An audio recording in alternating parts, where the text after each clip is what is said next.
ಸಾಧ್ಯ ಇಲ್ಲ, ಗೇಟ್ ಇವನಾಗ ಓದ್ಕೋಬೇಕು. ಹಾಗೆಲ್ಲ ಇಲ್ಲದೆ ಇರೋ ಶಾಸ್ತ್ರನೆಲ್ಲ ಮಾಡಬೇಡಿ. ನಾನು ಹೇಳ್ತೀನಿ ಕೇಳಿ, 60% ಮಾತ್ರ ಅಸ್ಟ್ರಾಲಜಿ, 20% ಹ್ಯೂಮನ್ ಸೈಕಾಲಜಿ, ಇನ್ನು 20% ಸ್ವಾಮಿ ವಿವೇಕಾನಂದ ಹೇಳಿದಂಗೆ where there is a will there is a way. ಅದಕ್ಕೆ ಆ ಧೈರ್ಯವಾಗಿರ್ತಕ್ಕಂಥ ವಿಶೇಷ ಒಂದು ಹೇಳ್ತೀನಿ ಕೇಳಿ. ಇದೇ ವಿಶೇಷವಾಗಿರ್ತಕ್ಕಂಥ ಸಂದರ್ಭದಲ್ಲಿ ಹೇಳಿದ್ರು, ಚಿಕಾಗೋಗೆ ಹೋಗಿದ್ರು ಅಂತ ಹೇಳಿ ನಂದೀಶ್ ಅವ್ರು ಹೇಳಿದ್ರು. ಸ್ವಾಮಿ ವಿವೇಕಾನಂದರು ಅಮೆರಿಕಕ್ಕೆ ಹೋದಾಗ ಸರ್ವಧರ್ಮ ಸಭೆ, ಆ ಸಭೆಯಲ್ಲಿ ಹಿಂಗೆ ಹೋದಾಗ ಮಾಡಿ ಬೆಟ್ಟ ಮೇಲೆ ಹತ್ಕೊಂಡು ಹೋದ್ರು, ಭಗವದ್ಗೀತೆ ಕೈಲಿ ಹಿಡ್ಕೊಂಡಿದ್ರು. ಹೋಗ್ಬಿಟ್ಟು ಆ ವೇದಿಕೆ ಮೇಲೆ ಇಟ್ಟುಬಿಟ್ಟು ಮಾತಾಡ್ತಾ ಇದ್ರು. ನಮ್ಮ ಧರ್ಮದ ಬಗ್ಗೆ, ಸನಾತನ ಧರ್ಮದ ಬಗ್ಗೆ ಹೇಳಿದ್ರು. ಎಲ್ಲ ಹೇಳಿದ ಮೇಲೆ ಕೆಳಗಡೆ ಇಳಿದು ಬಂದ್ಬಿಟ್ರು. ಬಂದ ಮೇಲೆ ಯೋಚನೆ ಮಾಡ್ತಾರೆ, ಅಯ್ಯೋ ನಾನು ಭಗವದ್ಗೀತೆ ಎಲ್ಲ ಇಟ್ಬಿಟ್ನಲ್ಲ, ಮರ್ತೋದೆ ಅಂತ. ಅದಾದ್ಮೇಲೆ ಏನು ಮಾಡಿದ್ರು, ಇನ್ನೊಂದು ಧರ್ಮದವ್ರು ಮುಸ್ಲಿಂ ಹೋದ್ರು, ಕುರಾನ್ ತಗೊಂಡ್ರು, ಬಂದರು. ಕೆಲವರೆಲ್ಲ ದೊಡ್ಡ ಶಿಖಾಮಣಿಗಳಲ್ಲ, ಏನು ಮಾಡಿದ್ರು, ತಲೆಗೇನು ಇರಲ್ಲ. ಅವ್ರು ಬಂದರು, ಓ ಇಲ್ಲಿ ಭಾಗವತ ಪುರಾಣ ಇದೆ, ಸರಿ ನಾನು ಇಡಬೇಕೇನೋ ಪುಸ್ತಕ ಅಂತ ಅದ್ರ ಮೇಲೆ ಪುಸ್ತಕ ಇಟ್ಬಿಟ್ಟು ಅವ್ನು ಯೋಚನೆ ಮಾಡ್ದ, ಏನಂತ, ನಿನಗಿಂತ ನನ್ನ ಮೇಲೆ ಇದನ್ನು ನೋಡಿದ್ಯಾ ಅಂತ ಅವನು ಪುಸ್ತಕ ಇಟ್ಬಿಟ್ಟು ಕೆಳಗೆ ಬಂದ. ಕ್ರಿಶ್ಚಿಯನ್ ಅವನು ಹೋದ, ಬೈಬಲ್ ತಗೊಂಡ, ಅವನು ನೋಡ್ದ, ಓ ಇವರಿಬ್ಬರು ಇಟ್ಟಿದ್ದಾರೆ, ನಾನು ಇಡಬೇಕು ಅಂತ ಅವನ ಮೇಲೆ ಇಟ್ಟ ಬೈಬಲ್ನ. ನಿಮಗಿಂತ ಮೇಲಿದ್ದೀನಿ ಇಂದ. ಎಲ್ಲ ಒಬ್ಬೊಬ್ಬರೇ ಅವರವರೇ ಧರ್ಮಗಳೆಲ್ಲ ಜೋಡಿಸ್ಕೊಂಬಂದ್ರು. ಇವ್ರು ಯಾರೋ ಪೆದ್ದುಗಳು. ಆಮೇಲೆ ಪಾಪ ಅಲ್ಲಿ ಸ್ವಾಮಿ ವಿವೇಕಾನಂದ ಲಾಸ್ಟಲ್ಲಿ, ಯುವರ್ ಹೈನೆಸ್, ನಾನು ಒಂದು ಸ್ವಲ್ಪ ತಪ್ಪು ಮಾಡಿದ್ದೀನಿ, ನನ್ನ ಪುಸ್ತಕ ಮರ್ತು ಹೋಗಿದ್ದೀನಿ, ದಯವಿಟ್ಟು ಕ್ಯಾನ್ ಐ ಟೇಕ್ ಇಟ್ ಅಂದರು. ಖಂಡಿತ ತಗೊಳ್ಳಿ ಅಂದರು. ಮೇಲಕ್ಕೆ ಬಂದರು, ವೇದಿಕೆ ಮೇಲೆ ನಿಂತು, ನೀವೆಲ್ಲ ಆಲೋಚನೆ ಮಾಡಿದ್ದು ಎಲ್ಲರೂ ನಮಗಿಂತ ಮೇಲೆ ಅಂತ, ಆದರೆ ಎಲ್ಲ ಧರ್ಮಕ್ಕೂ ಬೇಸು ಸನಾತನ ಧರ್ಮ, ಹಿಂದೂ ಧರ್ಮ, ಸನಾತನ ಧರ್ಮ ಅಂತ ಹೇಳಿ. ಆಗ ಅಂಥ ಒಂದು ಧರ್ಮದಲ್ಲಿ ನಾವು ಹುಟ್ಟಿರ್ಬೇಕಾದ್ರೆ, ನಮ್ಮ ಭಾರತ ದೇಶ ಉಳಿಸ್ಕೋಬೇಕಾದ್ರೆ ಇವತ್ತಿನ ದಿವಸ ಎಷ್ಟು ಮಟ್ಟಿಗೆ ಎಷ್ಟೋ ಜನ ತ್ಯಾಗ ಮಾಡಿದ್ದಾರೆ. ಇವತ್ತು ಯಾವುದೇ ನೋಡಿ, ಆ ಡೆಲ್ಲಿನಲ್ಲಿ ಹೋಗಿ ನೋಡಿ, ಹೆಸರುಗಳೆಲ್ಲ ಇಟ್ಟಿರೋದು ಯಾರ್ದು, ಕೊಲೆ ಮಾಡಿದವನು, ದರೋಡೆ ಮಾಡಿದವನು, ಅವನ ಹೆಸರುಗಳೆಲ್ಲ ರೋಡ್ಗಿಟ್ಟಿದ್ದೀರಾ.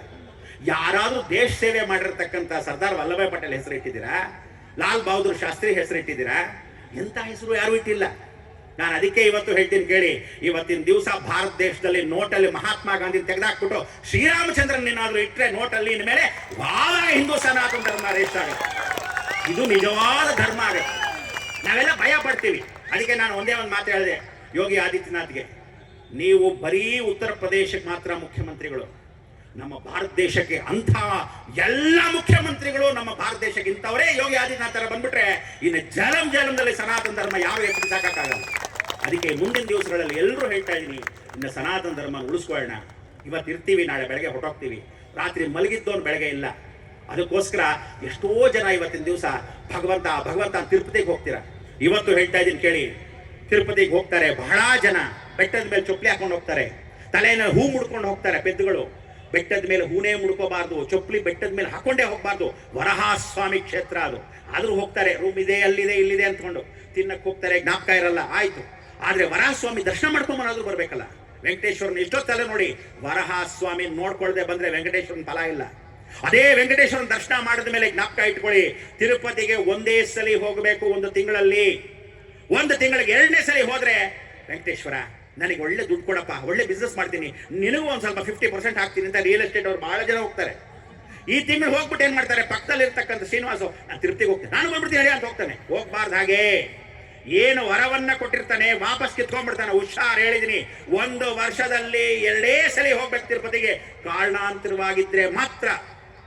ಹಾಗೆ ಸನಾತನ ಧರ್ಮದಲ್ಲಿ ಒಂದೊಂದು ಕಡೆ ಒಂದೊಂದು ಧರ್ಮ ಇದೆ. ಇಡೀ ಜಗತ್ತಲ್ಲಿ ಜ್ಞಾಪಕ ಇಟ್ಕೊಳ್ಳಿ, 1,47,000 ದೇವಾಲಯಗಳಿದೆ ಇಡೀ ಭಾರತ ದೇಶದಲ್ಲಿ. ಆ 1,47,000 ದೇವಾಲಯಗಳಲ್ಲಿ 76,000 ದೇವಾಲಯಗಳನ್ನ ನೋಡಿ ಬದುಕಿರೋ ನಾನು ಒಬ್ಬನೇ ಇವತ್ತು ಭೂಮಂಡಲದಲ್ಲಿ ಇರ್ತಕ್ಕಂಥದ್ದು. ಅದಕ್ಕೆ ನನ್ನ ಅಷ್ಟೂ 40 ವರ್ಷದಲ್ಲಿ ಪ್ರತಿ ಒಬ್ಬರಿಗೂ ನಾನು ಹೇಳೋದೇನು ಅಂದರೆ, ಒಂದು ದೇವಸ್ಥಾನಕ್ಕೆ ಬನ್ನಿ. ನೀವು ದೇವಸ್ಥಾನಕ್ಕೆ ಹೋದಾಗ ಬರೀ ಕೈಯಲ್ಲಿ ಹೋಗ್ಬೇಡಿ, ಒಂದು 10 ರೂಪಾಯಿ ತಗೊಂಡು ಹೋಗಿ ಆ ಅರ್ಚಕನಿಗೆ ನಮಸ್ಕಾರ ಮಾಡಿ. ಒಂದು ದೇವಸ್ಥಾನದಲ್ಲಿ ಒಂದು ಉಂಡಿ ಒಳಗೆ ದುಡ್ಡು ಹಾಕ್ಬೇಡಿ, ಎತ್ಕೊಂಡೋಗಿ ಹಚ್ಚಿ ಕೊಟ್ಬಿಡ್ತಾರೆ. ಯಾವ ಕಾಲಕ್ಕೆ ಹಾಗೆ ಮಾಡಬೇಡಿ. ಉಂಡಿ ಮೇಲೆ ಅರ್ಚಕರಿಗೆಲ್ಲ ನಾನು ಹೇಳಿದ್ದೀನಿ, ಉಂಡಿ ಮೇಲೆ ನೀವೇ ತಟ್ಟೆ ಇಟ್ಬಿಡಿ, ತಟ್ಟೆ ಒಳಗೆ ದುಡ್ಡು ಹಾಕಲಿ ಅವರು. ಆ ದುಡ್ಡು ನೀವು ತಗೊಂಡೋಗಿ ಬೇಕಾದ್ರೆ ನಿಮ್ಮ ಪಂಚೆಗೆ ಆಗತ್ತೆ, ದೇವರ ದೀಪ ಆಗತ್ತೆ, ಹೂ ಆಗತ್ತೆ. ಎಲ್ಲ ಬರೀ ಕಳ್ಳರೇ ಆಗೋಗಿದ್ದಾರೆ, ಕದ್ದು ತಿನ್ನೋರೇ ಜಾಸ್ತಿ ಆಗೋಗಿದ್ದಾರೆ. ಅದಕ್ಕೆ ಇಂಥ ಒಂದು ಕಳ್ಳರ ಬಗ್ಗೆ, ಮನೆ ಒಳಗಿರ್ತಕ್ಕಂಥ ಹೆಗ್ಗಣಗಳ ಬಗ್ಗೆ, ಹೊರಗಡೆ ಇರ್ತಕ್ಕಂಥ ಬೇಲಿನೇ ಎದ್ದು ಹೊಳಮಿದ್ರೆ ಏನು ಮಾಡೋಕ್ಕಾಗತ್ತೆ. ಅದಕ್ಕೆ ನಾವುಗಳು ಎಷ್ಟೋ ಜನ ಇಂಥ ಮಹನೀಯರು, ಇಂಥವ್ರು ವಿಶೇಷವಾಗಿರ್ತಕ್ಕಂಥ ಸರ್ಕಾರಗಳು, ನೀವೆಲ್ಲರೂ